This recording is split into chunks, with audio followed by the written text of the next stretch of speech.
Morning, morning, morning, everyone. Bom dia, senor, senoras. That means good morning to Mr. and all the miss.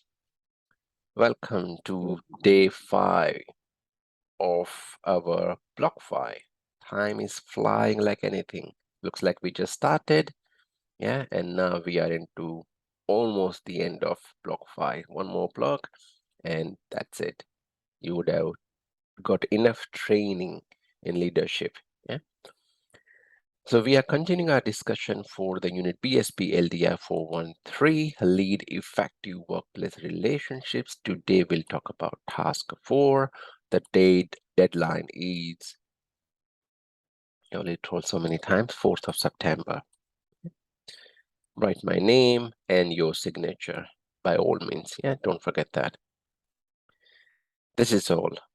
Simple, don't worry about any of this, none of this, none of this, none of this, none of this. Just go to the step 1. Okay, so you already skipped 4 pages. We are just looking at the rest of the 4 pages. Step 1, building trust. What are we doing? I'll just give you an introduction of that. Sorry, I shouldn't be going too fast. This is it.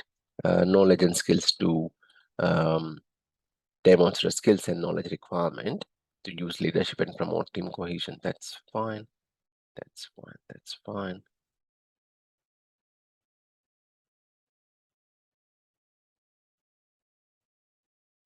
No, nothing is given. Nothing that we should be revisiting. Okay, so there are a couple of stages of the assessment. Building trust. Stage 2 is plan to resolve a conflict, and step 3 is resolving the conflict itself. We got some appendix, scenario 1, scenario 2, and staff code of conduct and any conflict resolution policy. This is it. Again, I would advise everyone, again, that's my personal suggestion, follow the scenario given. I mean, you can do it in your workplace as well if you are comfortable and if you have the relevant documentation. So if you are selecting your own workplace, you need to share with me the conflict resolution policy of your company and code of conduct, right? Because I'll be looking at that and matching your response from it. So whatever guiding principle is given to you from your workplace, are you adhering to that? Are you following it? If not, then I won't have a solid ground to verify your actions. So if say you are doing something to resolve a conflict, I know you won't, but maybe raising the voice. If it goes beyond certain level, that's everyone calm down. I don't want to hear anything from you. Is it allowed as per your policy? If not, then you are breaching your policy, right? And that's why I need to read all this. Respect for one another and for customer, treat others. I mean, I'll come to that, but I just wanted to give you a heads up on this, okay? Right, stage 1.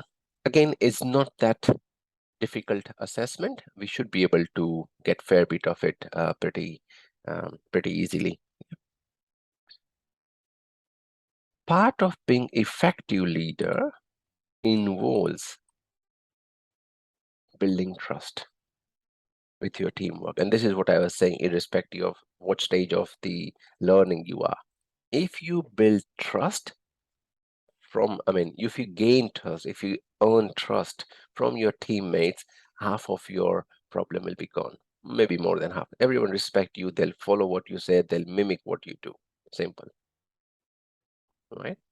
And same thing goes in the stages of life with kids, with partner. If they don't follow what you are saying, doesn't matter. You can force them, but there's only certain limit that you can do it. Yeah. Okay, so in this stage, you need to demonstrate how you build trust with others. Do this by supporting at least 2 colleagues, which are highlighted, and helping them to complete a task at work. Again, the word is helping them. So you are not doing it for them, right? Ideally, find 2 colleagues who are junior to you and would benefit from your experience as you assist them. If you're asking some senior member, they will say, "Oh, I know more than you. Don't need your help." Yeah, so you're assisting someone who is a lot junior to you. You need to show evidence how you have supported your colleagues to complete a task. For example, you should submit a video recording of helping them, or send email screenshot or other collaborative work. I know you would prefer this than a video. It's absolutely fine. It's up to you. But I need to have the evidence how you're supported. If I'm supporting Frank, for example, yeah, that Frank, okay, you should do like this, right? Or helping someone to make a Gantt chart. How would I do it? Either I can start a Zoom call, or I can be next to Frank and say, Frank, okay, come here. I want to show you something. This is how you do it. And I start an Excel sheet, insert Gantt chart, and do it step by step with Frank. So if I need to prove that I have helped him creating a Gantt chart, then I need to capture that video recording, isn't it? Yeah, and all the conversation that's happening between both of us. When I'm telling him, he's a Pidushan, okay, go back, I didn't understand what you said. So he's asking some question. I'm responding back to those queries. That's called helping. Two members. Yeah.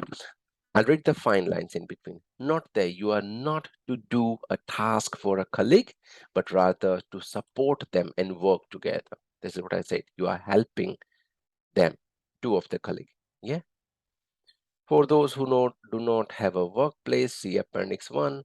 I would say please use Appendix 1, but it's up to you. If you have the right documentation, if you can provide that, no props.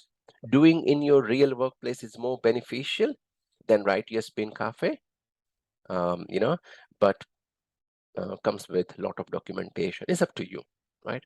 As long as you're meeting the requirement, I'm fine either way. Yeah.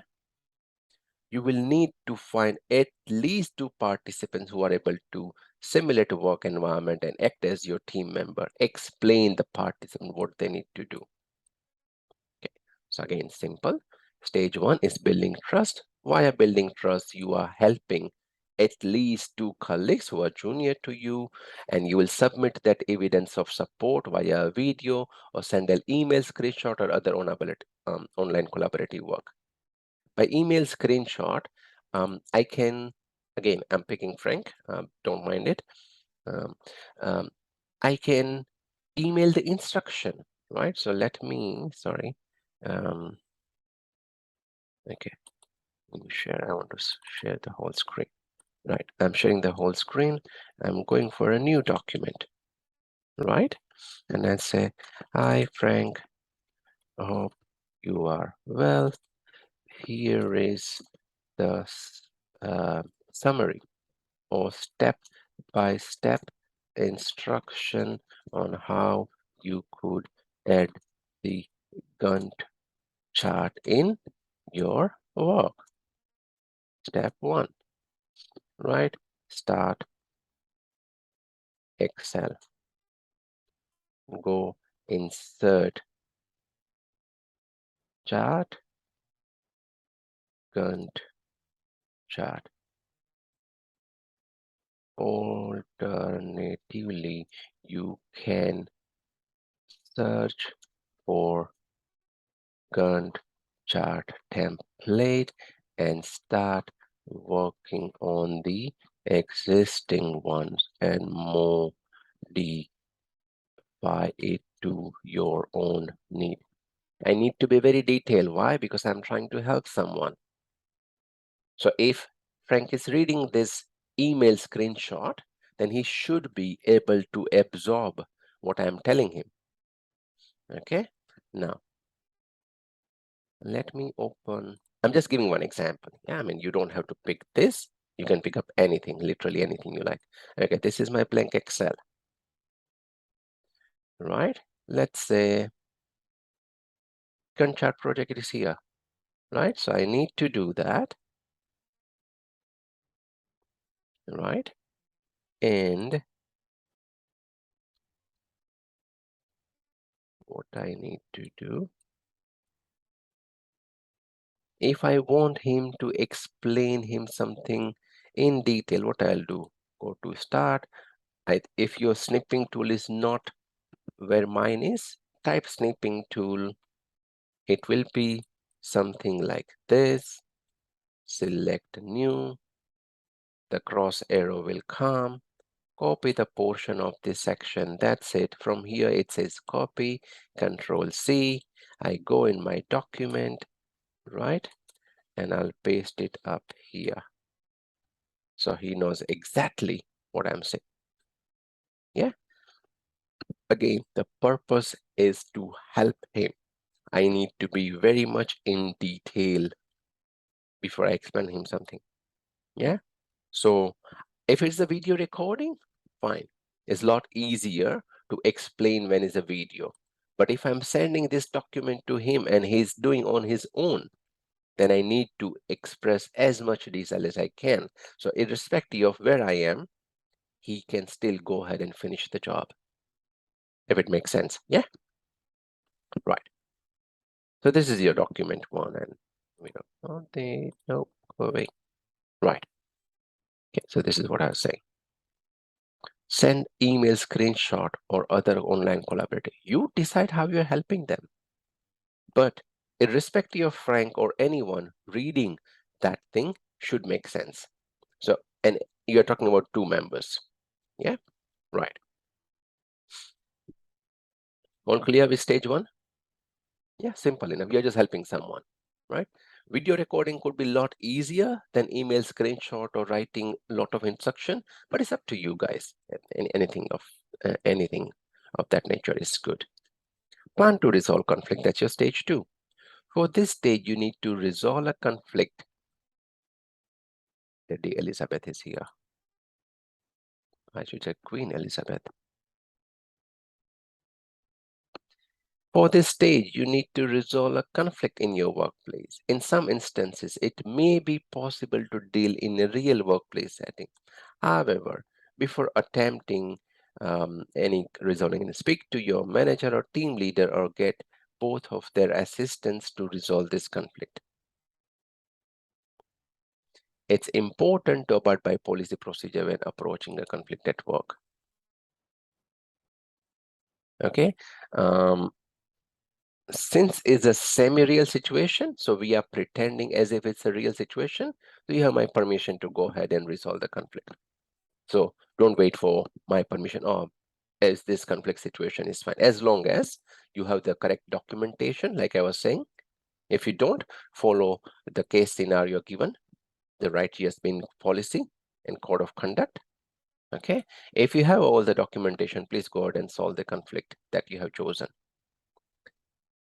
Right, for those who do not have the access of, would prefer not to approach a conflict in their own workplace, use Appendix B as a scenario as a conflict, and Appendix C for the policy procedure.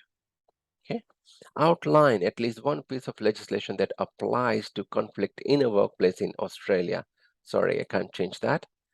It has to be Australia. I can't put SI there.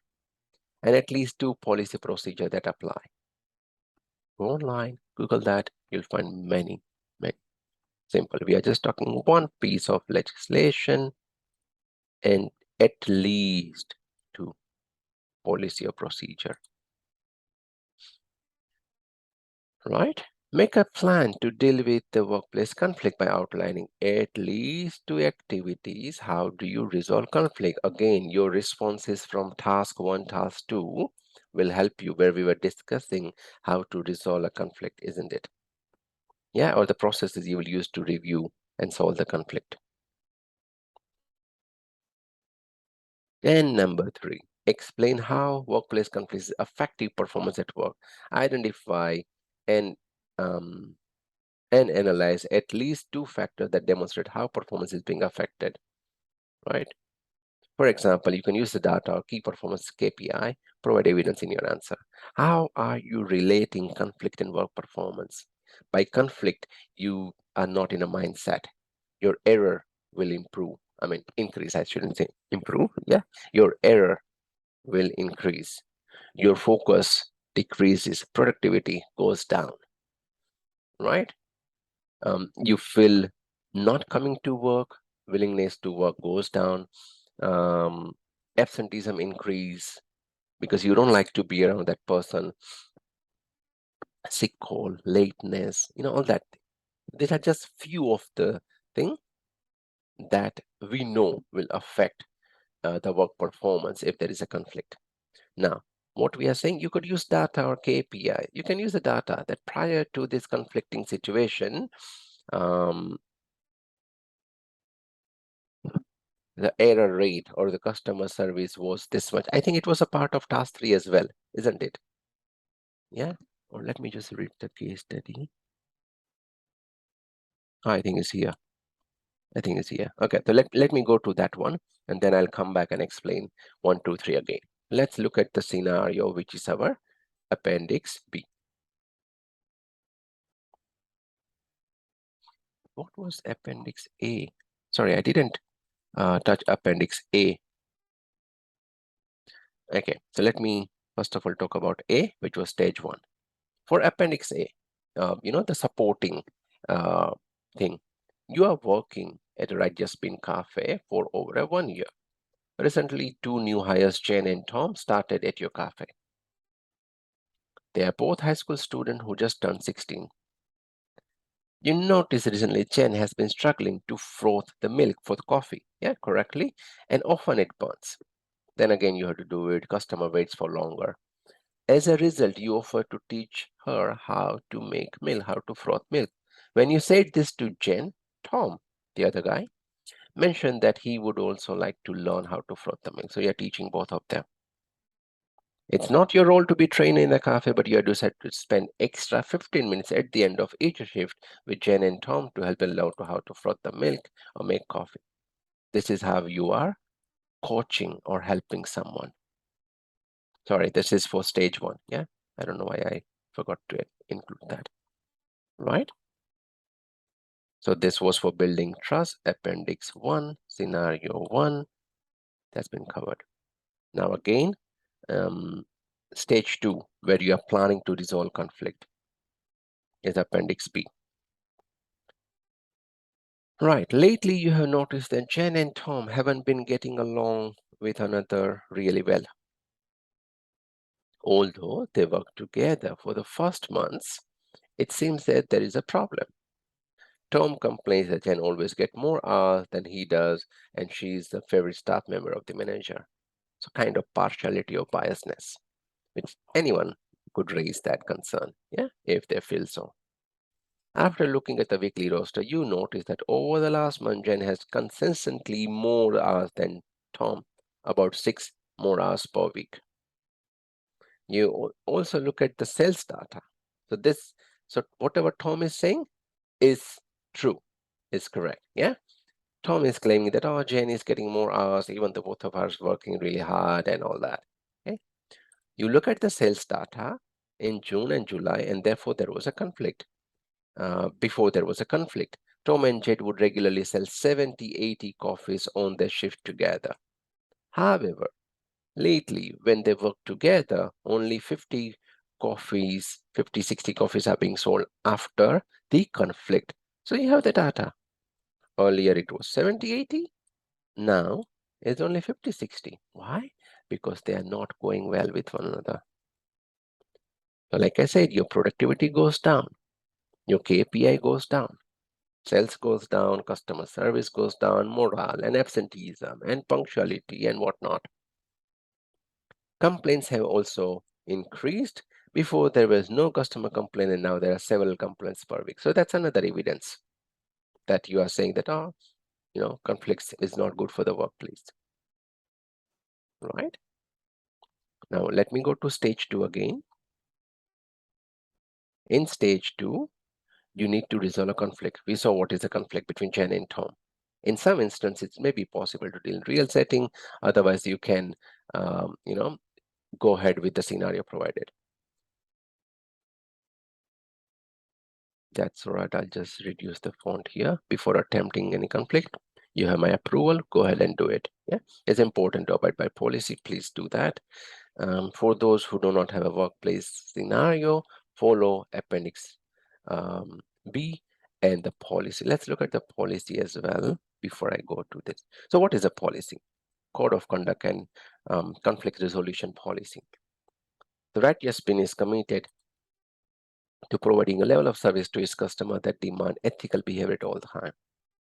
The principle that guide us: respect for each other and for our customer. Treat everyone how you like to be treated. Respect, strive to do your best, always keep learning new skill. Right? All the staff are expected to be ethical, honest, work to the best ability, be culturally sensitive, respectful individual behavior without being judgmental. While working at a right speed, you must avoid fighting, shouting, yelling, loud, rude, disruptive behaviors. All the negative behavior kind. Gossip, unkind, malicious, sarcasm, spiteful, snide remark aimed at other workers, customers, and other individuals. Behavior of any kind that alarms or offend customer or co-worker. This is what you must avoid. So that's pretty much standard stuff, yeah? The right has been expressed cooperation from all employees conducting themselves in a professional, ethical, social, acceptable manner at all highest standard. Any employee in a breach of policy may be subject to disciplinary action, including termination. Should an employee have any doubt of any aspect of code of conduct, they should seek to the manager or business HR manager for any clarification. Right? What is here? It's extremely transparent, black and white, easy to understand. What you should do, what you should not do, what is expected from you at all the time. Yeah. Now here is a conflict resolution. Conflict resolution is to be handled by or with the assistance of a manager or member of leadership team. The two colleagues amongst themselves, like Tom and Jen, cannot resolve a conflict. Number one, anyone who hears about conflict between two staff members or a staff and a customer is to report it immediately to the manager. Right? So if I see Tom and Jen has a conflicting scenario situation, I should report it to the line manager. The conflict resolution is to be netted by HR and a logbook, and all involved parties will be followed up with a meeting with the head of HR. At all times, the resolution must abide by the policy procedure of the right ESPN and relevant state legislatures such as Anti-Discrimination Act. The right ESPN is committed by creating safe, harmonious place for everyone at work. Discrimination, bullying will not be tolerated where possible. Right ESPN will seek to mediate and resolve the conflict. Mediate is involving some third party. When conflict resolution is not possible, the right ESPN will terminate the contract of both parties involved in the conflict. So if Tom and Jen, after even resolving the conflict, they're not happy with that and they still are in a conflict zone, yes, you can say thank you very much, thanks for the service, but this is the end of it. Yeah, you can terminate the employment. Right, Peter, sir? Yeah? Yes. Okay. Okay. Right. Stage 2. I'll just read all the questions again. So we know what is the scenario. We know what is the policy. Outline at least one piece of legislation is there and that applies to conflict in the workplace, and at least two policy procedure that may apply. Simple. Make a plan.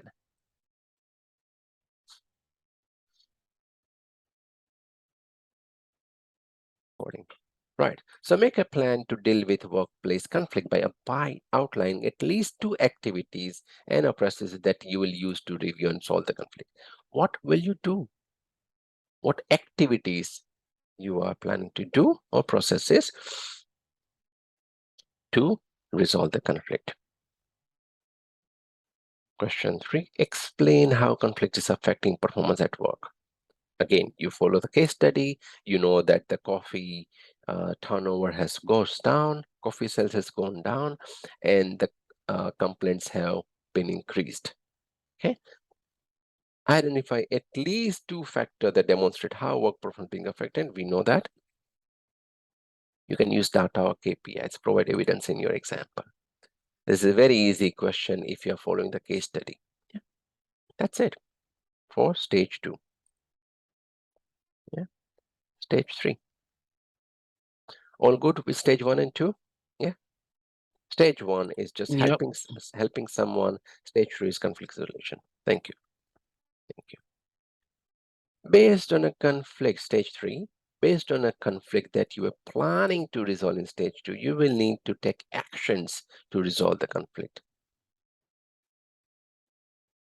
For those using the scenario, you will resolve the conflict from Appendix B scenario 2 that you need to resolve conflict based on the process of the organization. For those using your own workplace, provide evidence in the form of policy procedure of this process. I need this if you're using your real workspace. Yeah, your conflict resolution policy or guide or whatever.